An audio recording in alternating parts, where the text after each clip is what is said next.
Բարի օր հարգելի հետևորդներ, եթերում ABC լուրերն է, ես Գառնի Մութաֆյանն եմ, կարևորը նախամարոտ։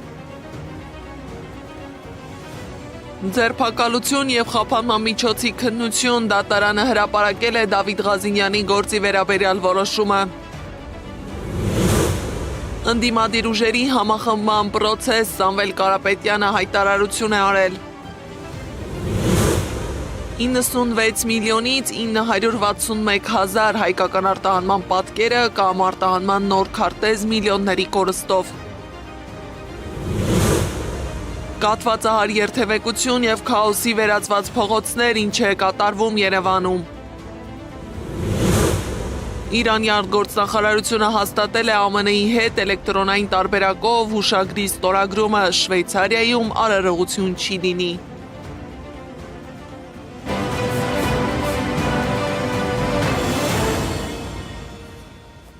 Քիչ առաջ դատարանը հրապարակել է Դավիթ Ղազինյանի գործի վերաբերյալ որոշումը։ Ուժեղ Հայաստան կուսակցության падգամավորի թեկնածուին կալանավորել են 2 ամսով։ Հիշեցնեմ, որ հակակոռուպցիոն կոմիտեն ձերբակալել էր Ղազինյանին ընտրակաշարք տալու նախապատրաստության մեղադրանքով այն բանից հետո, երբ Կենտրոնական ընտրական հանձնաժողովը բավարարել է գլխավոր դատախազության ներկայացրած 2 միջնորդությունները անձեռմխելիությունից զրկելու և նրա նկատմամբ քրեական հետապնդում հարուցելու վերաբերյալ։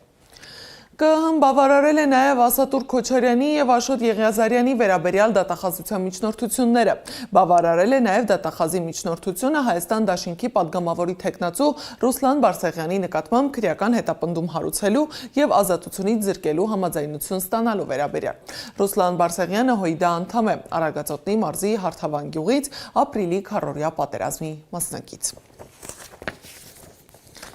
Իսրայել Հակոբ Կոխյանը դադարեցրել է հացադուլը։ ԲՀԿ մամուլի քարտուղար Իվետա Տոնոյանը հայտարարել է, որ Հակոբ Կոխյանն ընդառաջել է Գագիկ Ծառուկյանի խնդրանք հորդորին։ Հիշեցնեմ, որ սպորտի վաստակավոր վարպետը հացադուլ էր հայտարարել նոր ընտրություն նշանակելու պահանջով։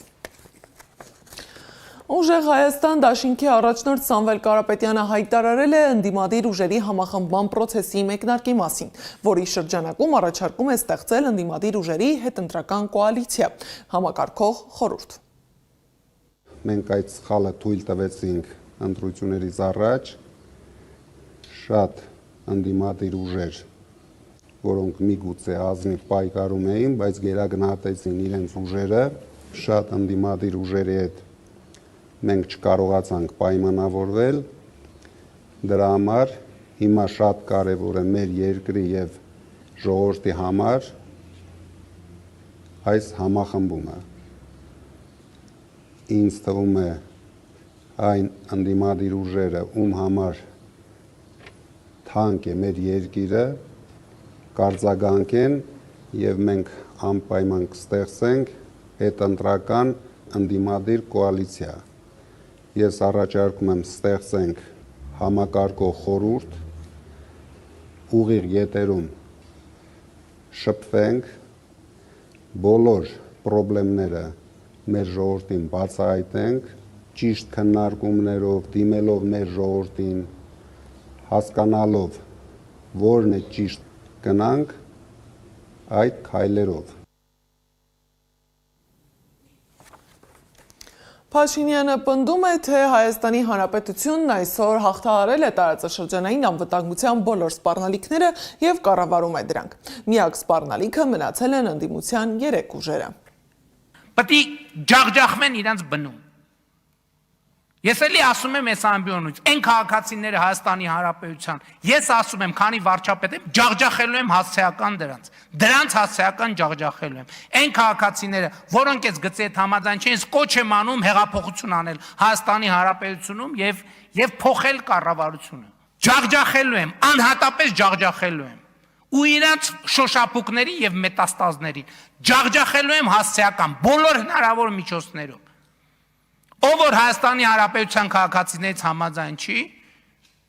հենց այսօրվանից դուրս եկեք փողոցներ հեղափոխություն արեք։ Այս process-ը ուրիշ ձևով կանգնեցնելու հնարավորություն չկա։ Ես կոնկրետ անձնապես անում եմ, գնալու եմ քրեա օլիգարխան ջարդ ու փշուր անելու ոտի տակ տալու ճանապարհով։ Երեխաների ապագայի ճանապարհին ինչքան խոչընդոտ կա, ջարդ ու փշուր անելով վերացնելու եմ։ Սա իմ անձնական հանձնառությունն է։ Փաշինյանի պահվածքին անդրադարձել է Հայաստան խմբակցության պատգամավոր Աննա Գրիգորյանը։ Նրա խոսքով Փաշինյանը չգիտի Ալիևին ինչպես բացատրի, որ ժողովուրդը սահմանադրական փոփոխություն իրականացնել չի ցանկանում։ Սիրելի քաղաքացիներ,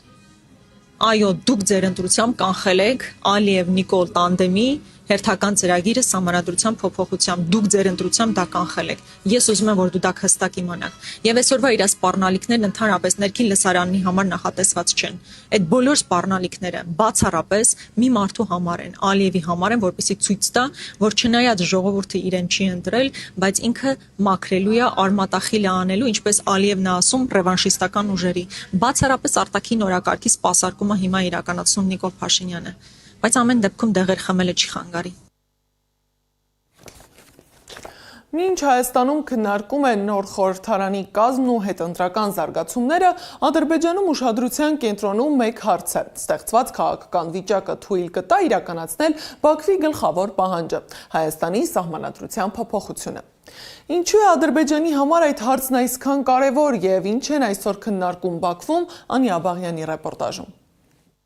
Հայաստանում խորհրդարանական ընտրությունների արդյունքները Բաքվում ուշադրության կենտրոնում են, թեև Ադրբեջանը պաշտոնապես դեռ զուսպ հայտարարություններ է անում, ադրբեջանական փորձագիտական եւ մեդիա դաշտում ակտիվորեն քննարկվում է մեկ հարց. արդյոք նոր քաղաքական դասավորությունը հնարավորություն կտա կյանքի կոչել Բաքվի կարևորագույն պահանջներից մեկը Հայաստանի սահմանադրության փոփոխությունը, ահազանգում են ադրբեջանագետները։ Հարցազրույցներից մեկում Տաթևիկ Հայրապետյանը նշել էր, որ կան քննարկումներ, որ գուցե արևմուտքից փորձեն Ադրբեջանի վրա ճնշում գործադրել, որ մոռանան սահմանադրության փոփոխության մասին, բայց ըստ քննարկումների ադրբեջանական կողմը չպետք է համաձայնի դրան։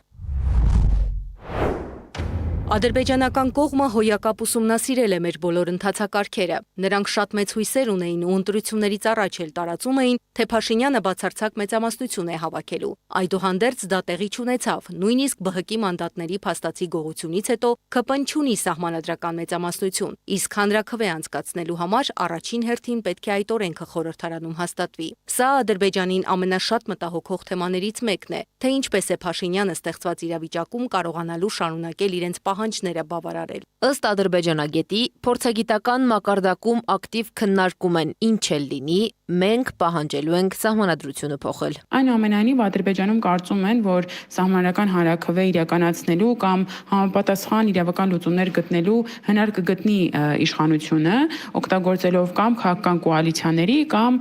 խորհրդարանական այլ գործիքակազմի ներուժը եւ սպասում են նախ սահմանադրական նոր նախագծի հրապարակմանը, ապա նաեւ որևէ գործիքակազմով հանրաքվե նշանակելու իրականացմանը։ Մինչ Հայաստանի գործող վարչապետն ասում է, սահմանադրության փոփոխությունը, նոր սահմանադրություն ունենալը ներքին գործընթաց է, Բաքուն բացահայտ նշում է, պայման է, այսպես կոչված խաղաղության պայմանագիր ստորագրելու համար։ Փորձագետների մի մասը համոզված է, որ Բաքվի համար սա նաև քաղաքական եւ բանակցային գործիք է, որով փորձում է պահպանել ճնշումը Երևանի նկատմամբ նույնիսկ խաղաղության գործընթացի նոր փուլում։ Այստեղ ոչ այնքան իրավական խնդիր է, որքան բարոյահոգեբանական ու քաղաքական դաշտում Հայաստանն ու հայ հանրությանը նսեմացնելու խնդիրը։ Այսինքն մի պետություն մեզ հետ իրագործած ագրեսիվ ու ցեղասպանական գործողություններից հետո ասում է, որ ինքն է որոշելու, թե մենք ինչպիսի սահմանադրություն պետք է ունենանք։ Ուզում են փորձել այնպես անել, որ մի ամբողջ հանրության համոզեն գնալ ընտրատեղամաս ու Ալիևի օգտին, Ալիևի սահմանադրության ու հանրաքվեի օգտին քվե տալ, հավանաբար պատերազմի կամ այլ սպառնալիքների ներքո։ Այսպիսի ռումբ դնել հայկական պետության հիմքում միայն Ադրբեջանը կարող էր, ու կարող էր Փաշինյանի օգնությամբ։ Բաքուն չի պատրաստվում հրաժարվել սահմանադրության փոփոխության իր պահանջից։ Դիանա Կարապետյանի խոսքով Բաքուն անժամկետ հետաձգում է խաղաղության պայմանագրի շուրջ բանակցությունը, մինչև գործող իշխանությունը կընտրի միջոց սահմանադրական մեծամասնություն ապահովելու եւ սահմանադրությունը փոխելու։ Իսկ դրան զուգահեռ ճնշման այլ մեխանիզմներ է գործածում։ Դրա վառապացույցն է վաղը Նախիջևանում, մասնավորապես Օրդուբադում մեկնարկող վերադարձ Արևմտյան Ադրբեջան խորագրով այս կեղծ նարատիվի 3-րդ փառատոն կոնգրեսը, եւ որի ընթացքում ծրագրվում է ներկայացնել տարատեսակ զեկույցներ, թե ինչպես են իրենք տեսնում այսպես կոչված փախստականների վերադարձի հեռանկարները, եւ պետք է սպասել եւ տեսնել, թե այդ ֆորումի շրջանակներում Բաքուն ինչ է պատրաստել մեզ համար։ Բաքվի ուշադրությունը շարունակում է սևեռված մնալ Երևանի ներքաղաքական զարգացումների վրա։ Փորձագետների գնահատմամբ սա արդեն ոչ միայն իրավական, այլև շարունակվող քաղաքական ճնշման գործիք է։ Անիա Բաղյան, Աշոտ Բարբարյան, ABC Media։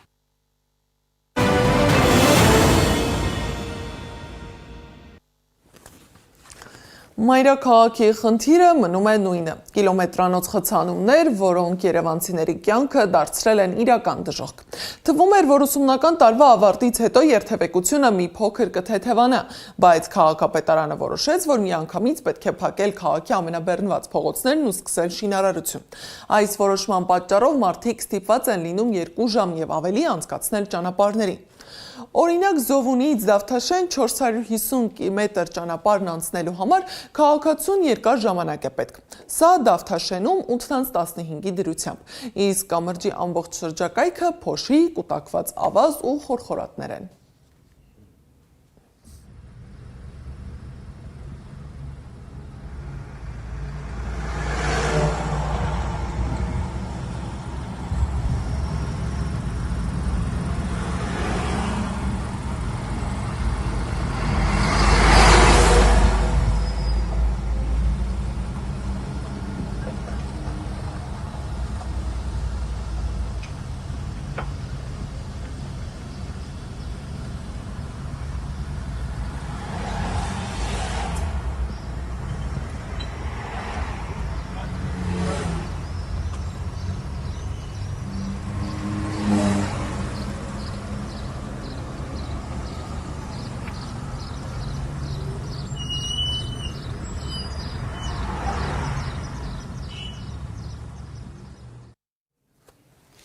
Կատվածահար է նաև Իսակովի պողոտան, քաղաքացիները հասարակական տրանսպորտից իջնում, ճանապարհը ոտքով են շարունակում։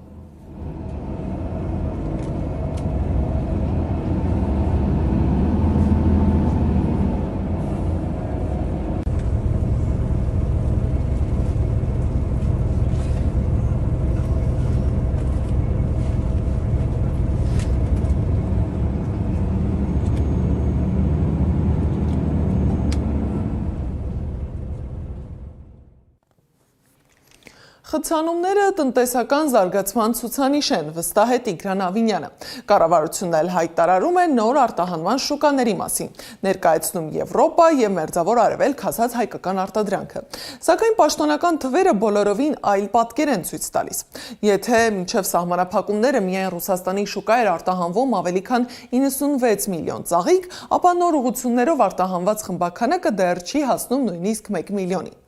Կարող են արդյոք նոր շուկաները փոխարինել կորցրած հիմնական արտահանման ուղղությանը, թե առայժմ խոսքը միայն փորձնական մատակարարումների մասին է, ռեպորտաժում։ Բիբարա փչանա, այդ բիբարի փող կտամ ես, կառավարությունը, վարդա կտամ, էնա։ Բիբարին ու վարդին կառավարությունը տեր է կանգնում ոչ թե սեփական գրպանից, այլ պետական բյուջեից ձևավորված քաղաքացիների եւ բիզնեսի հարկերով։ Բայց այստեղ հարցի մյուս կողմն է առաջանում, որքանով է պետությունը կարողանում իրականում աջակցել այն արտադրողների, որոնց ապրանքը ջերմոցից դուրս գալուց հետո ստիպված է վաճառվել շուկայականից շատ ավելի էժան։ Ամբողջական կոմպենսացիոն իհարկե չի կարող տեղի ունենալ եւ առհասարակ ռուսական շուկան հայկական ապրանքները գնում էր առանց մեծ ուղումների, այսինքն ստանդարտիզացիա եւ այլ ոչ տարիֆային սահմանափակումների խնդիր չկար։ Սակայն այս պայմանությամբ մենք տեսնում ենք, որ Եվրոպական միությունը շատ նպատակաուղղված է, որպեսզի գոնե այս փուլում կարճաժամկետ Ռուսաստանի հետ մրցակցությունում շահի։ Սուբսիդավորումը կարող է լինել ժամանակավոր, հակաճգնաժամային միջոց, բայց չի կարող երկարաժամկետ փոխարինել կորցրած շուկաներին, որևէ պետություն չի կարող անվերջ բյուջեի հաշվին փոխհատուցել արտաքին շուկաների կորուստը։ Ընդ որում տրվելու փոխհատուցումներ արդեն ճանապարհ ընկած եւ հետ վերադարձած պրոդուկտների համար ոչ թե նոր աճողների եւ հիմա ընդհանրենք աճի ընթացքում գտնվող պրոդուկտների։ Սա նշանակում է, որ այս փոխհատուցումները միանգամյա ակցիա են, դրանք չեն կարող մշտական շարունակվել։ Արդյոք այն նոր շուկաները, որոնց մասին խոսում է կառավարությունը, իրականում կարող են փոխարինել հիմնական շուկային, որը Հայաստանը ըստ էության կորցրեց միջև նորողությունների ձևավորումը։ Պաշտոնական տվյալներով վերջին շաբաթներին հայկական ծաղիկներն արտահանվել են Նիդերլանդներ, Ռումինիա, Բուլղարիա, Լատվիա, Կիպրոս, Ուկրաինա եւ Արաբական Միացյալ Էմիրություններ մոտ 961,000 հատ ծավալով։ Սակայն այս թիվը համեմատության մեջ այլ պատկեր է ցույց տալիս։ Ռուսական կողմի տվյալներով միջև սահմանափակումները միայն Ռուսաստանի շուկա էր մատակարարվել ավելի քան 96 միլիոն ծաղիկ, այսինքն նորողությունների ծավալը կազմում է նախկին շուկայի մոտ 1%-ը։ Լատվիայում եւ Ուկրաինայում այդ գործարքները տապալվել են։ Լատվիան ինքը առանց խնդրի Նիդերլանդերից բերում է այդ նույն ապրանքը, որը որ Նիդերլանդերում չմշակված, որը որ կարող է Նիդերլանդերում մշակվելու բարեկամ թանթիներ։ Նիդերլանդերում իրեն գնում են կոնկրետ նույն Լատվիան, Եթովպիայում, Քենիայում եւ Տանզանիայում աճեցած վարդերը։ 2025 թվականի պաշտոնական տվյալները ցույց են տալիս, որ միայն հունվար-օգոստոսին Ռուսաստան է արտահանվել մոտ 73,000 տոննա միրգ եւ բանջարեղեն, իսկ մի շարք ապրանքների դեպքում կախվածությունը եղել է գրեթե ամբողջական, օրինակ լոլիկի մոտ 6300 տոննա արտահանման գրեթե ամբողջ ծավալը գնացել է Ռուսաստան, իսկ ծիրանի, դեղցի, սալորի եւ կերասի արտահանումը կազմել է մոտ 22,9 միլիոն դոլար։ Այսինքն արտադրական շղթան հիմնականում աշխատել է մեկ խոշոր շուկայի վրա կայուն պահանջարկով եւ կանխատեսելիությամբ։ Այս ֆոնին կառավարությունը հայտարարում է նոր արտահանման ուղղությունների մասին՝ Եվրոպա, Ուկրաինա եւ Արաբական Միացյալ Էմիրություններ, սակայն առայժմ խոսքը հիմնականում փոքր կամ փորձնական խմբաքանակների մասին է։ Սա բերում է հիմնական հարցին՝ արդյոք նոր ուղղությունները իրականում կարող են փոխարինել նախկին ծավալներին, թե դեռ ձևավորման փուլում գտնվող շուկաներ են, որոնք չեն համեմատվում նախկին պահանջարկի հետ։ Եվրոպայում հայկական ծիրանը գիտեք ինչ չի հայտնվելու, որովհետև Եվրոպական միության անդամ Իսպանիան, Ֆրանսիան, Ֆրանսիայի հարավը, Իտալիան եւ Հունաստանը ամեն ինչ անելու են, որպեսզի իրենց գյուղատնտեսական ապրանքների նոր մրցակից եվրոպական շուկայում չհայտնվի։ Տնտեսագետների գնահատմամբ խնդիրը այստեղ եվրոպական կամ այլ շուկաները չեն, խնդիրը այն է, որ նոր շուկաները պետք է ձևավորված լինեին միջև հին շուկայի կորուստը։ Այս շրջանների գյուղատնտեսական արտադրողները, ֆերմերները եւ խոշոր արտադրողներ գյուղատնտեսական իրենց կառավարությանը կքերթեն, եթե իրենց արտադրած եւ իրենց շուկա նետվող արտադրանքին որևիցե մեկը եվրոպական միությունից դուրս փորձի խանգարել։ Վերջին օրերին սոցիալական ցանցերում լայն տարածում է ստացել այս լուսանկարը, որն արված է Ֆրանսիայում։ Այն ակտիվորեն տարածվում է որպես օրինակ, թե հայկական արտադրանքը արդեն հասել է եվրոպական շուկաներ։ Սակայն այսպիսի պատկերները ինքնին դեռ չեն խոսում արտահանման ծավալների մասին։ Շատ դեպքերում դրանք կարող են լինել նաև անձնական ուղևորությունների ընթացքում ձեռք բերված շշեր կամ պարզապես նվերներ, որոնք որևէ կապ չունեն կայուն առևտրային մատակարարումների հետ։